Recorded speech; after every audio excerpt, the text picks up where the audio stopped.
acender, mas depende de mim aumentar a chama. É isso aí. Depende de nós.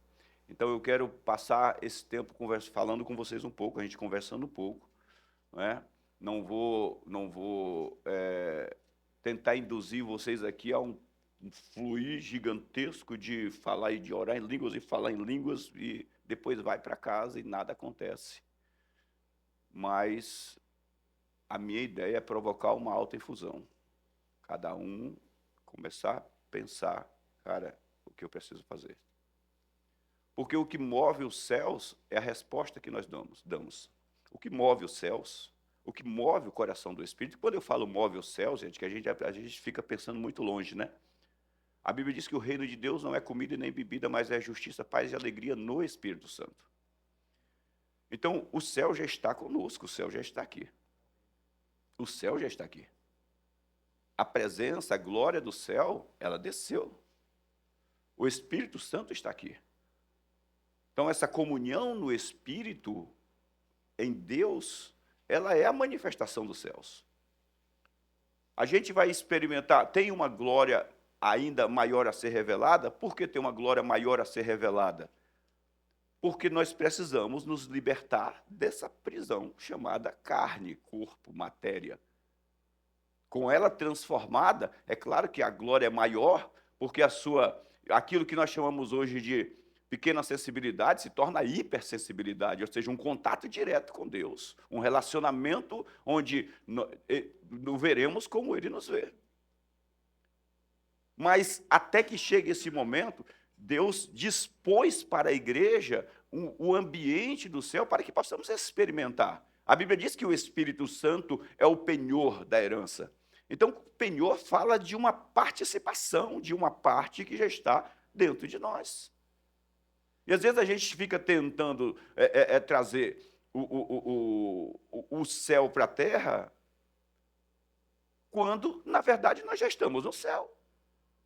Você sabia que nós já estamos no céu? Quem não sabia, diga eu não sabia.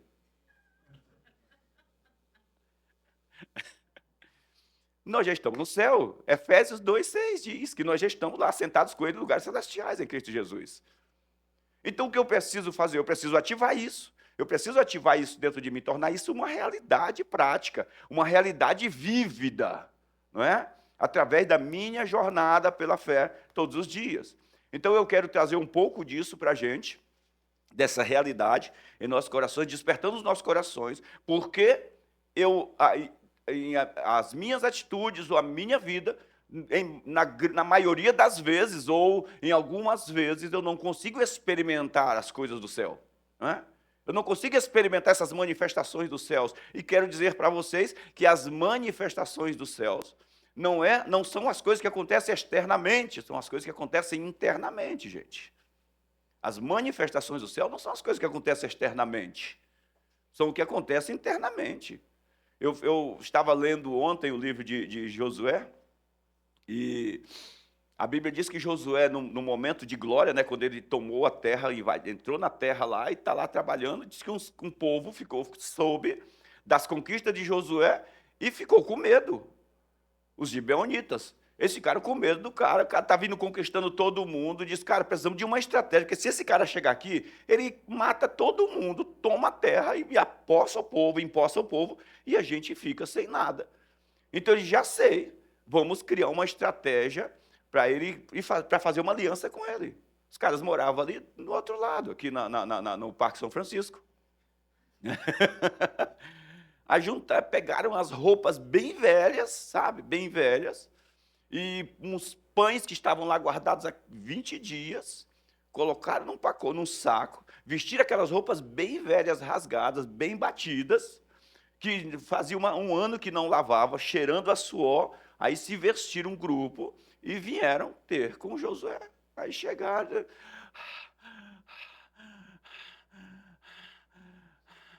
Aí, de onde vocês vêm? A gente vem de muito longe.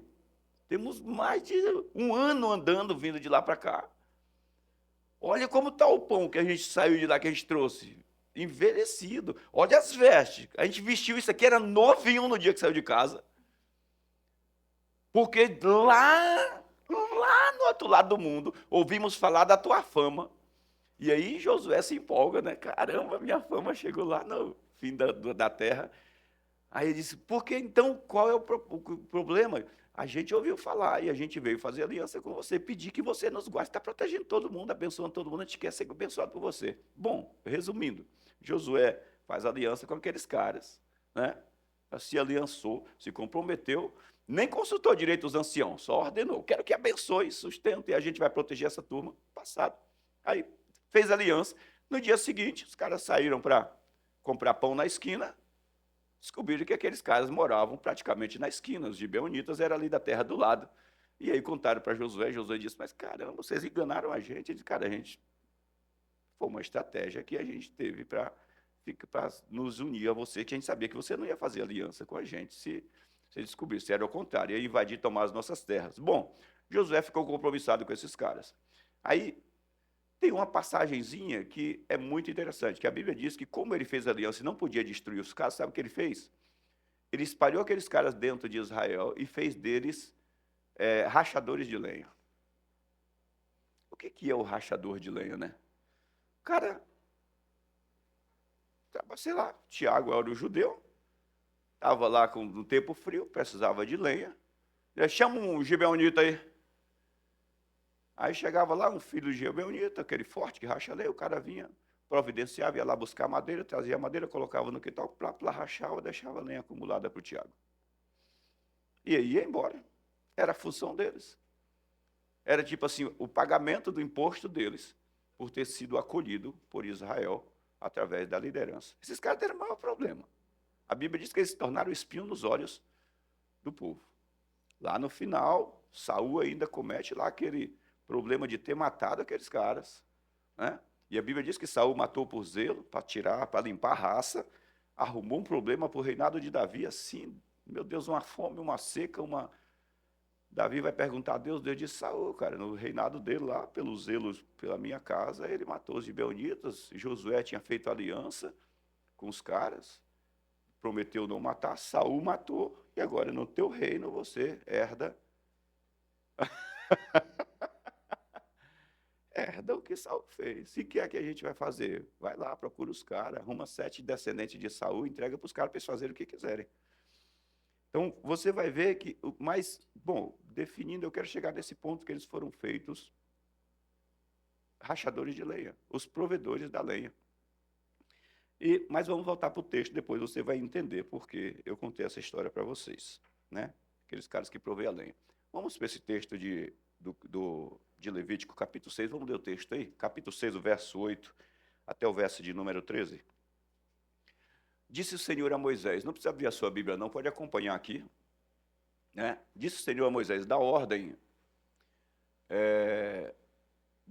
a Arão e a seus filhos, dizendo, esta é a lei do holocausto. O holocausto ficará na lareira do altar toda noite até pela manhã, e nela se manterá aceso o fogo do altar. O sacerdote vestirá a sua túnica de linho e os calções de linho sobre a pele nua, e levantará a cinza quando o fogo houver consumido o holocausto sobre o altar, e porá a cinza junto a este. Depois despirá suas vestes e porá outras, e levará a cinza para fora do arraial no lugar limpo. O fogo, pois, sempre arderá sobre o altar e não se apagará, mas o sacerdote acenderá lenha nele cada manhã, e sobre ele porá em ordem o holocausto, e sobre ele queimará a gordura das ofertas pacíficas. E o fogo, então, arderá continuamente no altar e não se apagará. Volte o verso 12 aí, Henrique, por gentileza. O fogo, pois, sempre arderá sobre o altar. O fogo, pois, sempre arderá sobre o altar. Não se apagará. Mas o sacerdote acenderá lenha a cada manhã. Preste atenção. O fogo sempre arderá sobre o altar, não se apagará. Mas o sacerdote acenderá a lenha nele todas as manhãs. E sobre ele porá em ordem o holocausto, e sobre ele queimará a gordura das ofertas pacíficas. Então, basicamente, o trabalho do sacerdote era manter o fogo, a chama em alta. Basicamente, ele organizava o holocausto, mas a importância dele saber ter essa informação da lei nos dias, naquela época, que ele tinha que manter o fogo em alta. A Bíblia diz que o fogo sempre estaria ali. Ou seja, ia ter um momento de manhã que as cinzas estariam sobre as brasas, mas as brasas estariam acesas. Então ele só atiçava a brasa, colocava lenha e acendia de novo. No outro dia seguinte, e daí por diante. Então aqui está falando de uma lei, de ofertas que eram feitas para Deus, oferecidas a Deus todos os dias. Depois a gente vai ler aí a passagem de Êxodo, onde Deus disse: isso será um mandamento para sempre no meio de vocês. Vocês vão me oferecer um sacrifício pela manhã e um sacrifício à tarde. Né? Chama-se sacrifício de oferta de comunhão. Vocês vão fazer isso para sempre entre vocês. Mas eu quero pegar alguns pontos para a gente ir trabalhando devagarinho isso, orarmos, depois a gente vai trabalhar outros pontos. Separei umas coisas aqui para a gente. Primeiro, que é o verso de número 10. Volta aqui o verso 10 para mim, Henrique. Só para deixar claro algumas coisas para vocês. Pode voltar, de novo, pode voltar do 8, não tem problema não. A gente vai caminhar um pouco dentro do texto, não tenho pressa nisso aí não. Isso, pode seguir o 9. Primeiro que a ordem que lhe dá Arão, esta é a lei do holocausto. Então Deus está falando basicamente, resumindo o que é a lei, né?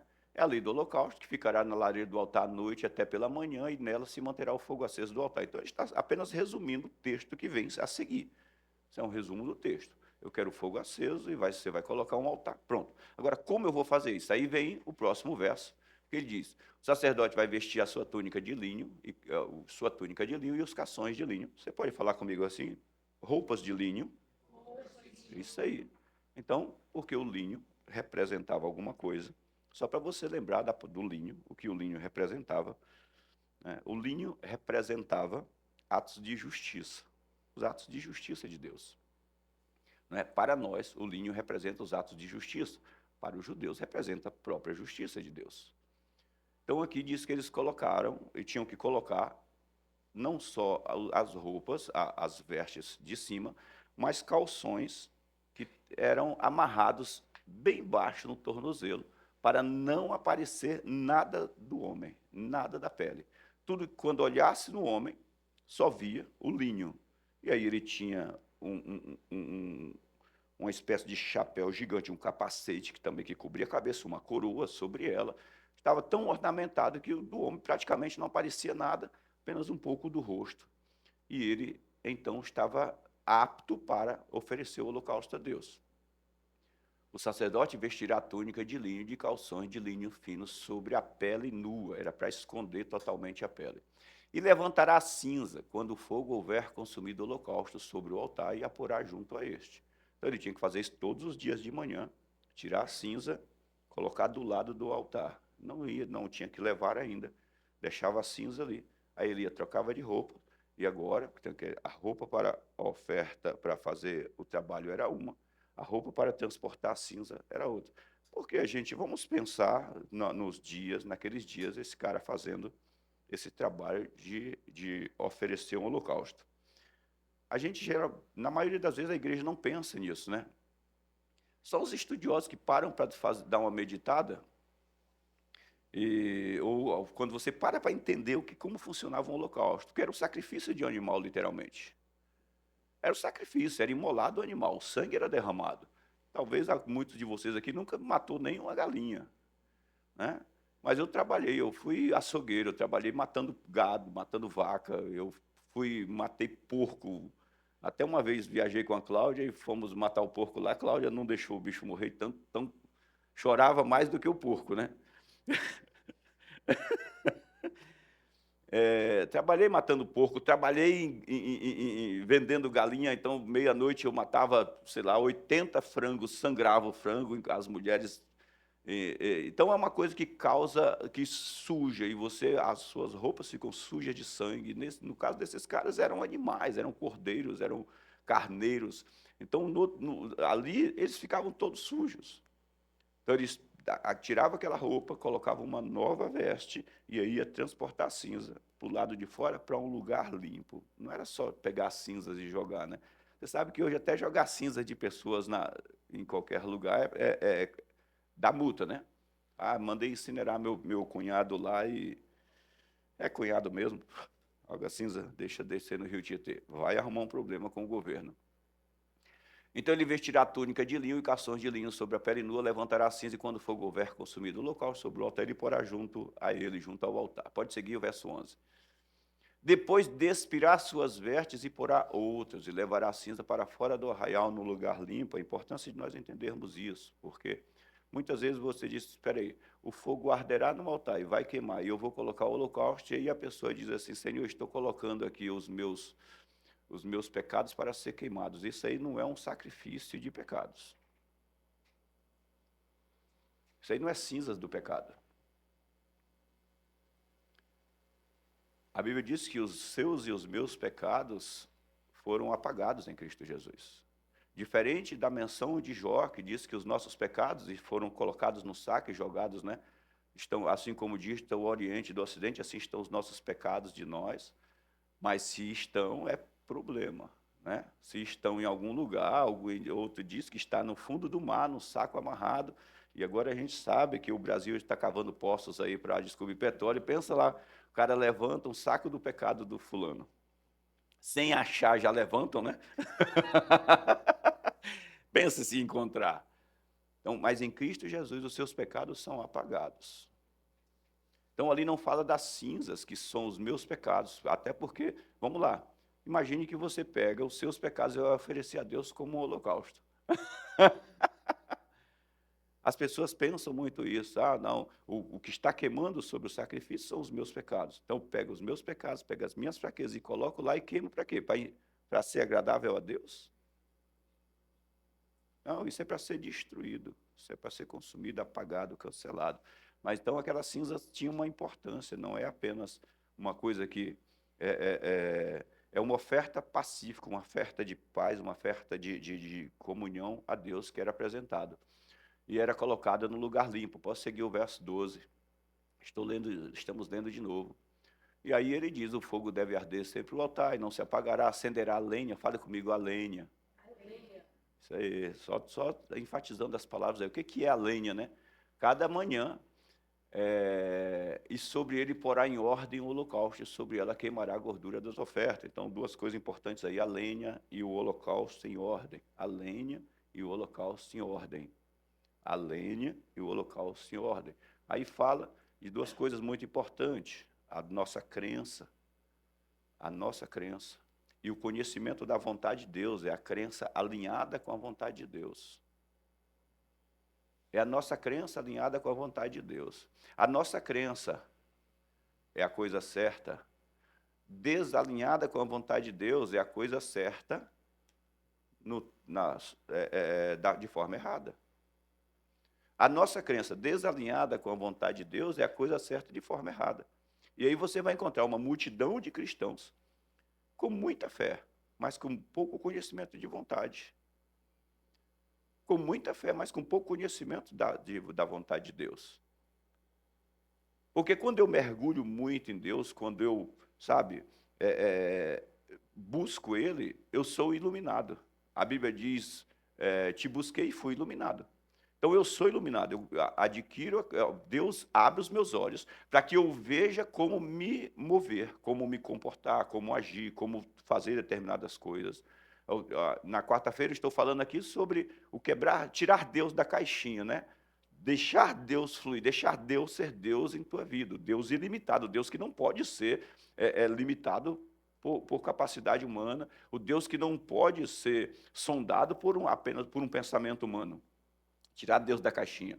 Mas mesmo Deus agindo sobre tudo, existe também o que chamamos da via de regra, aquele caminho que Deus estabeleceu. Por exemplo, a Bíblia diz que a justiça faz um caminho para a gente andar nela, nos passos da justiça.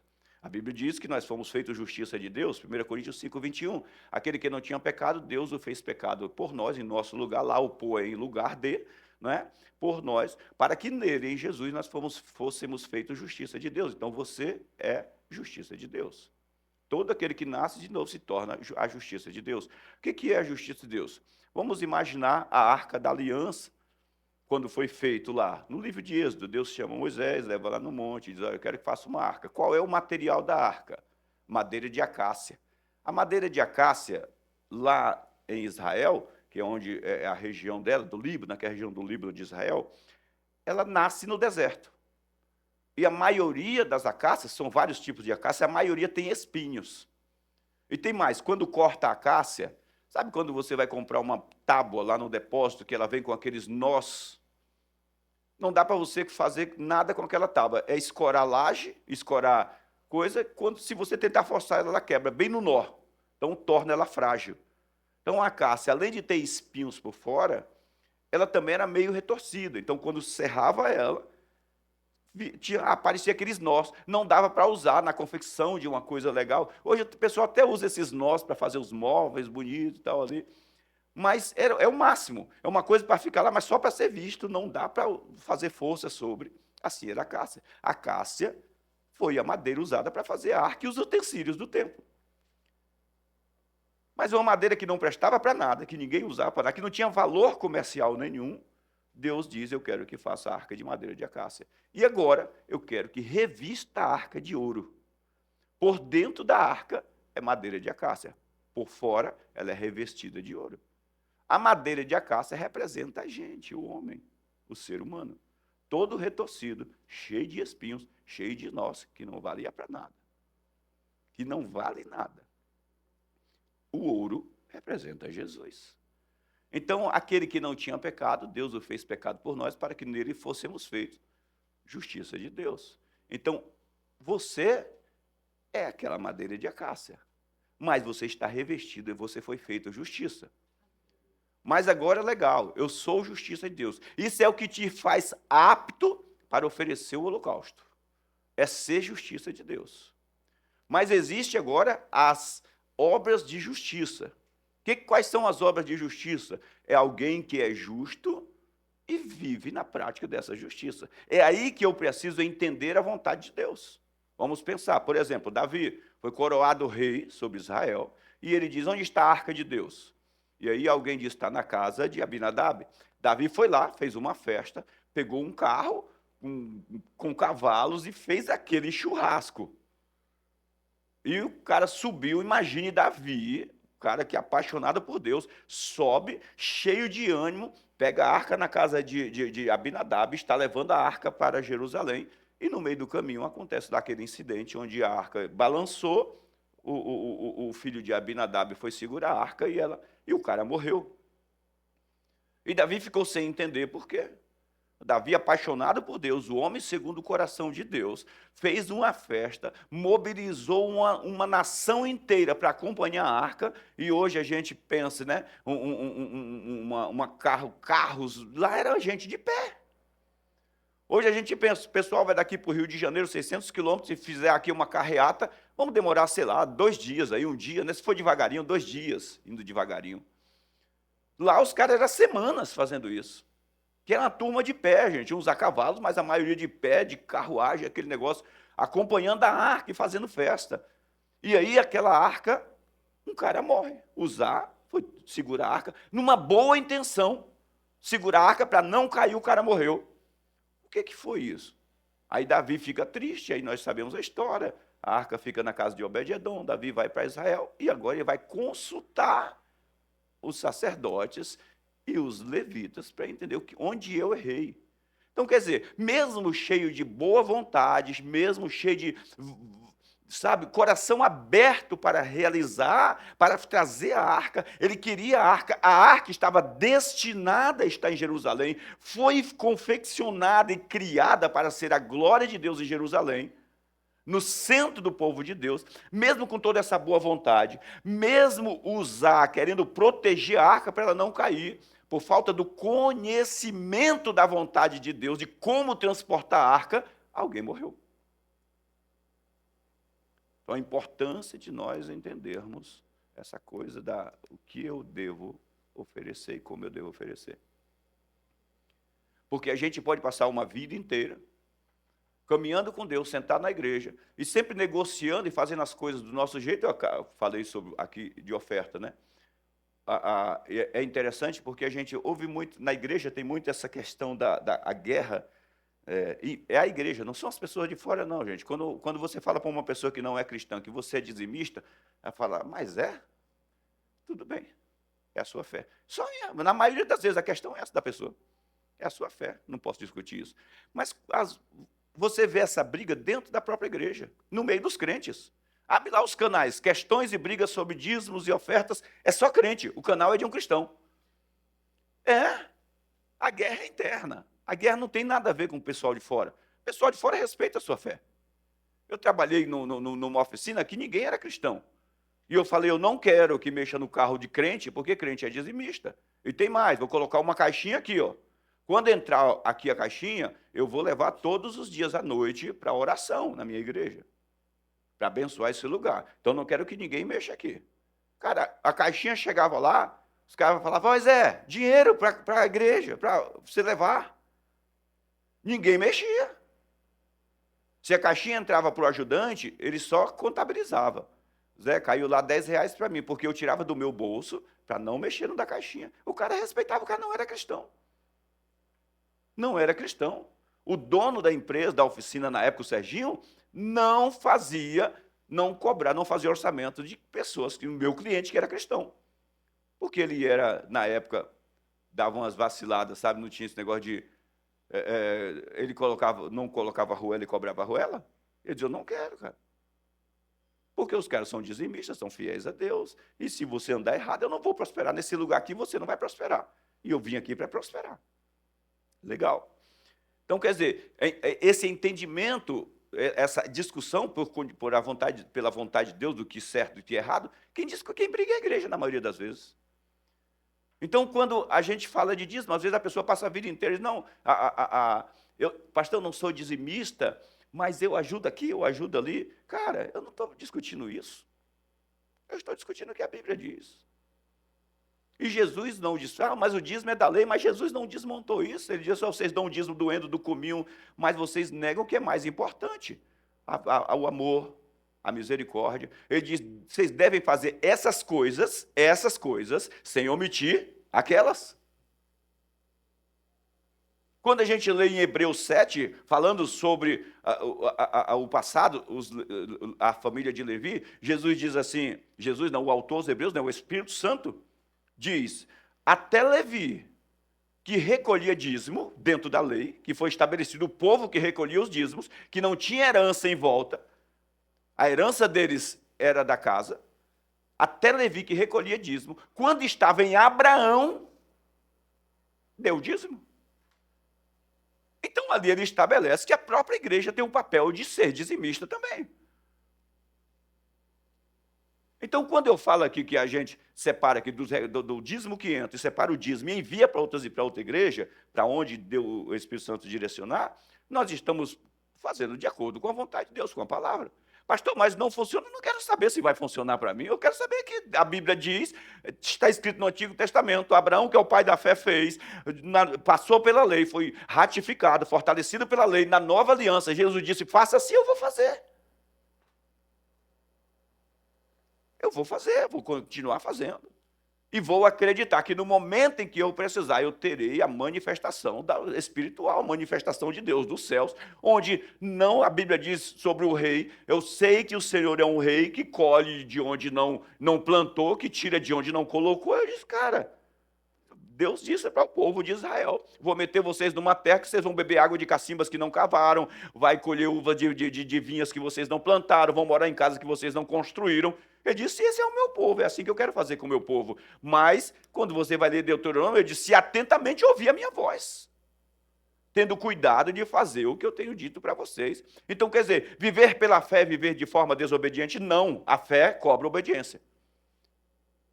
Porque eu operar a fé, fala de prática.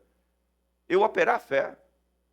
Se nós formos voltar de novo, gente, para o Antigo Testamento, sei lá, vamos entrar dentro da lei. O que a lei anulou? O sacrifício de animais. Que o sacrifício de animais, que era apresentado a Deus pelos pecados, tornava o homem puro diante de Deus. Esse sacrifício foi abolido através de Cristo, porque eles apontavam para Cristo. E agora Jesus, revestido de Cristo, eu estou capacitado para andar em avanço, em prosperidade, mas sempre trazendo para a presença de Deus esse coração onde eu mantenho a minha consciência alinhada com Ele. Segunda Crônicas, Henrique, põe para mim aqui Segunda Crônicas,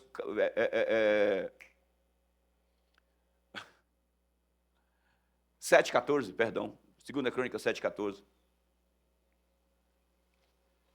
Vamos só dar uma olhada. Se o meu povo que se chama pelo meu nome, dá uma olhada. O povo que se chama pelo meu nome, dá uma olhada que é o povo que é representante. Não é um povo que chama o meu nome. Não é um povo que... É importante a gente entender que essa palavra se chama não está falando de alguém que clama a Deus. Está falando de alguém que é um representante de Deus. Eu farei eles a minha imagem, a minha semelhança. É um representante. Vou imaginar que eu pegue o Ricardo aqui, coloque a máscara do Adailton no Ricardo e mando o Ricardo ir no lugar onde eu frequento e sou beneficiado. O Ricardo vai ser o cara que se chama pelo nome de Adailton. Se o povo que se chama pelo meu nome, se chama pelo meu nome. Então, quando alguém chega lá, alguém vai ver o Ricardo, ô senhor Adailton, o que o senhor precisa? Por minha causa, por causa do meu nome, o Ricardo vai ser beneficiado. Não é o Ricardo, o crédito do Ricardo é o meu crédito sobre o Ricardo. Então, se o povo que se chama pelo meu nome, então isso aponta para a igreja, aponta para nós, o povo que se chama pelo meu nome, se humilhar e orar e buscar a minha face, e converter dos seus maus caminhos, então eu ouvirei dos céus, perdoarei os seus pecados, sararei a sua terra. Então, vamos dar uma organizada aí. Primeiro, vocês já têm os pecados perdoados, sim ou não? Já temos em Cristo Jesus. Mas o fato de termos os nossos pecados perdoados não anula a oração e a humilhação. Porque isso, Pedro, Paulo, Tiago continua falando na nova aliança. Ele diz assim, aquele que a si mesmo se humilhar será exaltado. Humilhar-vos, pois, aonde? Debaixo de quê? Da potente mão de Deus, para que ao seu tempo ele vos exalte. Então ele não anulou, porque aí pega todo esse verso e coloca no pacote e diz, não, isso está no Antigo Testamento. Não, ele não anulou isso. A necessidade de eu me humilhar, a necessidade de eu orar, a necessidade de buscar a Deus. Se tem alguém triste, faça orações. Pastor, mas ele perdoou os pecados, então não tenho mais pecados? Claro, Tiago diz, confessai os vossos pecados uns com os outros e orai uns pelos outros para serem curados. Então eu ainda cometo. Aí eu vou para 1 João 2,9, 1,9, perdão, 1 João 9. Verso 8, traz 8, Henrique, muda, traz um verso antes, por gentileza. Se dissermos que não temos pecado nenhum, a nós mesmos enganamos e a verdade não está em nós. É para a igreja, João escreve uma carta para a igreja. Se eu disser que eu não tenho pecado nenhum, então eu engano-me a mim mesmo e a verdade não está em mim. Outra passagem ele diz assim, eu estou chamando Deus de mentiroso. No entanto... Verso 9, pode seguir. No entanto, se eu confessar os meus pecados, ele é fiel e justo para me perdoar os pecados e purificar de toda injustiça. Olha só. Então, existem atos que eu cometo que mancha a justiça? Claro. Mancha a justiça. Vamos lá. A arca do concerto da aliança era feita de acácia, que representava mim e você. Nós, a madeira de acácia, representava a gente. O ouro sobre a madeira representa Cristo. Então nós fomos feitos justiça de Deus. Mas João está falando aqui para uma igreja que é justiça de Deus, que ele pode manchar essa justiça com atos de injustiça. Então, ser justiça de Deus requer que eu ande nessa justiça. Então, são obras de justiça.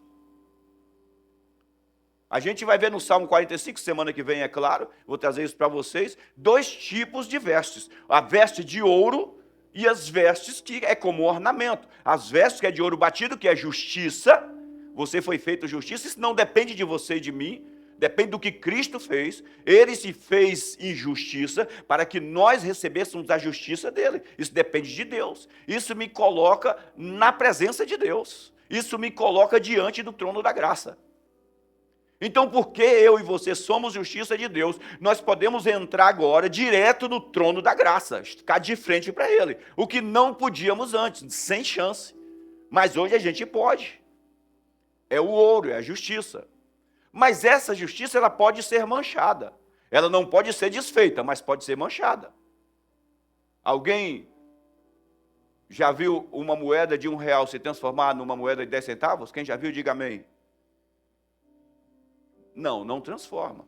Mas você concorda que você pode mergulhar aquela moeda de R$1 na lama e por alguns momentos ela não tem o mesmo valor que uma brilhante? E agora vamos pensar, se você tem uma moeda de uma nota de 20 reais, toda suja de sangue, e aí você tem uma nota de 20 reais limpinha, e você entra no mercado, está lá na fila, e você vai pagar a sua conta que deu 19 reais. Você teria algum constrangimento em dar a nota de 20 reais suja de sangue? Sim ou não? Claro que sim, gente. Somos seres inteligentes. Eu procuraria o lugar mais quebradinho, mais feinho, onde não tivesse ninguém para chegar. Cara, é que essa nota aqui, eu deixei cair em cima do bife, eu sei lá, eu bifão. Embora ela seja ainda 20 reais, mas ela está manchada. E é claro que eu vou ter constrangimento. Eu não vou atuar com a total liberdade, uma nota novinha, limpinha. Pum, vintão. Então ele disse, se nós confessarmos que não temos pecado, somos mentirosos. Mas, no entanto, se confessarmos os nossos pecados, e essa palavra confessar aí, gente, que é homologueu, é falar a mesma coisa que Deus diz a respeito de nós. Ou seja, o que Deus disse, lembre que o que Deus diz é obra. Quando alguém diz assim, Deus me respondeu, não é oi, não é essa a resposta, não é oi, porque uma resposta para a gente é, fulano, está me ouvindo? Sim. Não, o ouvir de Deus é ação. Então, quando Deus fala, as palavras de Deus estão acompanhadas de uma ação. Confessar o que Deus fez por mim. Se confessarmos, não é dizer, Senhor, eu pequei nisso, não. Isso já está na consciência, você não precisa falar, Deus já sabe. Porque perdão de pecados com relação a Deus é a partir de um trabalho da consciência. Deus já sabe, eu não preciso falar para Deus que eu pequei. Ele já sabe. O que eu preciso é confessar o que Ele fez, o que Cristo fez por mim na cruz. Se confessarmos, Ele é fiel e justo para perdoar os nossos pecados. Por que aquela palavra fiel está ali e não apenas justo? Mas por que fiel, justo, está acompanhado da palavra fiel? Porque Deus, além de ser fiel, Ele é também justo. Ele não pode cobrar a mesma dívida de duas pessoas. Ele não cobra a mesma dívida de duas pessoas. É por isso que Ele é justo. Quando você confessa o que Jesus já fez por você, com um coração tenro, quando você confessa, Ele olha para Jesus e vê que já está pago aquela dívida, você está livre dela. Estão entendendo? Dá para entender, gente? Por isso que está ali justo, acompanhado da palavra fiel. Ele não é apenas fiel, porque fiel fala a respeito do que ele disse, eu vou fazer o que disse. Mas justo fala a respeito de caráter. É uma afirmação do caráter de Deus sobre aquilo que ele está fazendo. Então, ele é justo porque ele não vai cobrar a mesma dívida de duas pessoas. Então, nós confessamos o que Jesus fez, e Deus em Cristo Jesus, porque Jesus já pagou, Ele nos purifica de toda injustiça. Então significa que eu posso sim não conhecer a vontade de Deus e tentar viver do meu jeito. É por isso que a vontade de Deus é o que alinha essa questão da manifestação e o trabalho de justiça dele na terra. Eu não posso, não tenho que ser apenas justiça, eu tenho que viver a justiça. Efésios 2:8, por gentileza. Efésios 2:8, nem entrei no esboço, nem continuei aqui, mas está tudo bem. Porque pela graça sois salvos por meio da fé, e isso não vem de mim, de você, é um dom de Deus, é um presente de Deus, a salvação. E a fé é um dom de Deus. Isso não vem de nós. Tanto graça quanto fé é um dom de Deus. Ao verso 9 ele diz, não vem de obras, não vem do que eu fiz. Não vem do que eu fiz, para que ninguém se glorie. Não vem da minha perfeição, não vem dos meus acertos. A salvação não vem dos nossos acertos. Ou seja, você não foi feito justiça de Deus porque você acertou. Você foi feito justiça de Deus porque Jesus não errou. Diga graças a Deus por isso. Então isso é maravilhoso, porque é quebrada uma impossibilidade. O muro que estava entre nós e Deus foi derrubado pelo sacrifício de Cristo e agora a gente enxerga Deus. O véu rasgado de alto a baixo. Aí ele diz, não vem de obras. A palavra obras está ali, não vem de obras para que ninguém se glorie. E o verso 10 diz assim, porque nós somos feitura de Deus, feitura dele. Criados da mesma forma, feitura dele, criados em Cristo Jesus. Ou seja, embora por dentro tenha cássia, por fora tem ouro. E o ouro representa Cristo, não é? Criado em Cristo Jesus, agora de novo, as boas obras. Quer dizer, antes nós não fomos salvos por obras, fomos salvos por graça. Mas depois tem as obras. Agora essas novas obras, que se você olhar lá no original, está a mesma palavra, porque fala obras é obras mesmo. O que eu fazia antes e o que eu passo a fazer depois de justiça. As obras antigas, sem o ouro, eram obras mortas, obras humanas. As obras depois do ouro são obras de justiça, porque agora eu faço no nome de Jesus, é aquilo que Jesus disse, se você no meu nome der apenas um copo de água fria a um dos meus pequeninos, no meu nome, não é apenas dar para desencargo de consciência, é dar no meu nome, você não perderá o seu galardão. Você terá recompensa. Isso é obra de justiça. É obra de justiça. Aquela mulher, aquela viúva lá que disse, olha, eu vejo que esse homem é um santo homem de Deus. E vou construir uma casa para ele aqui, um quartinho para ele ficar. Obra de justiça. Porque ela faz no nome do Senhor. Porque agora é a partir de quem eu me tornei. Não é para me tornar alguma coisa. Não é para me tornar. Então, às vezes, por exemplo, quando fala do sacrifício que arderá no altar, o holocausto que é posto sobre o altar, a gente coloca os nossos erros no altar. Não. Os nossos erros entram no processo de santificação, que vai ser no final do verso, da passagem. E não no começo da passagem. E não no começo da passagem. Então ele diz, pois somos feitura dele, criados em Cristo Jesus para as boas obras, as quais Deus de antemão preparou para que nós andássemos nelas. Agora nós podemos praticar obras de justiça. E todas as vezes que nós atuamos de forma diferente daquilo que é justo para um filho de Deus, ou seja, um cristão pode pecar? Claro, a Bíblia diz que peca. Ele mancha a justiça. Sangue no ouro. Lama no ouro. E agora eu preciso de quê? Do sangue de Jesus para me purificar de toda injustiça. É por isso, vamos para Hebreus capítulo 4, né? Hebreus 4. É só para fechar, foi esse desvio aí. Verso de número 14. Tendo, pois, a Jesus, o Filho de Deus, como grande sumo sacerdote que penetrou os céus, conservemos firme a nossa confissão. Temos Jesus como Filho de Deus, que penetrou os céus, o grande sumo sacerdote. Devemos confessar firme a nossa confissão. Ou seja, estando agora cada um de vocês revestidos de ouro, cada um de vocês revestidos de ouro, quando Deus olha para você, Ele vê que você está dentro de Cristo, então Ele vê Cristo em você. Jesus vê Cristo em você, o sumo sacerdote. Ele agora te representa. Todas as vezes que Deus olha para você, Ele vê Cristo em você. Verso 15. Porque nós não temos um sumo sacerdote que não possa compadecer-se das nossas fraquezas, antes ele foi em tudo tentado, em todas as coisas, a semelhança de nós, de qualquer um de nós, mas ele não pecou, ele resistiu àquilo onde nós falhamos, ele acertou. Isso é bênção. Isso é bênção, porque num time de grupo, sabe quando tem no grupo lá, o cara seleciona lá 20 jogadores que vai jogar contra determinado time, o técnico e ele olha quem são os melhores. Então vou colocar os melhores. E tem lá um cara que é um canela de pau, cara que não joga nada, só está lá porque ele é primo do diretor do clube, sobrinho do diretor do clube.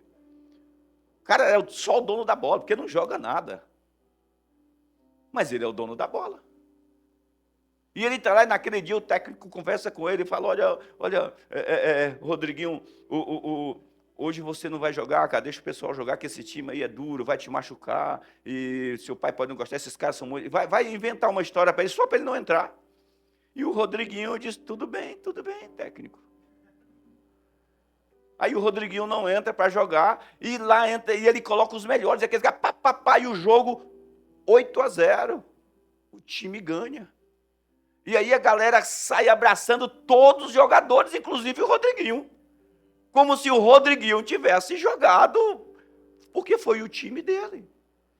É desse time que eu e você fazemos parte, dos vencedores, porque o nosso principal jogador venceu. Porque ele foi 10-0.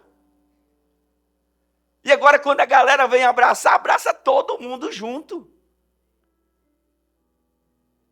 Então ele se torna a figura principal para nós.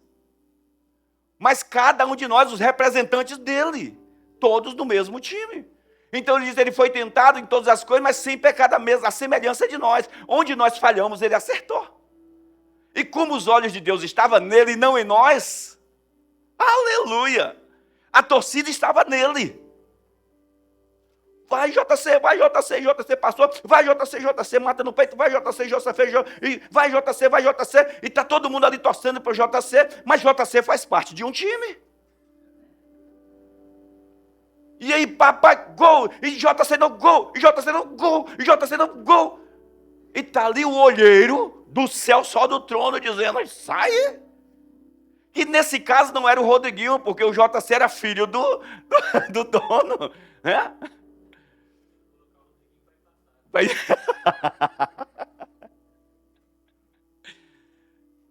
E aí no final, está todo mundo aprovado por causa dele, né? Mas sem pecado. E o verso 16, tendo ele agora como sumo sacerdote, portanto, ele como nosso representante, em quem os olhos do dono está, em os olhos do rei está, ele é o nosso representante. Então, quando ele entra na frente, que o time entra atrás, o homem nem olha para o time, só olha para ele. Oi, filho.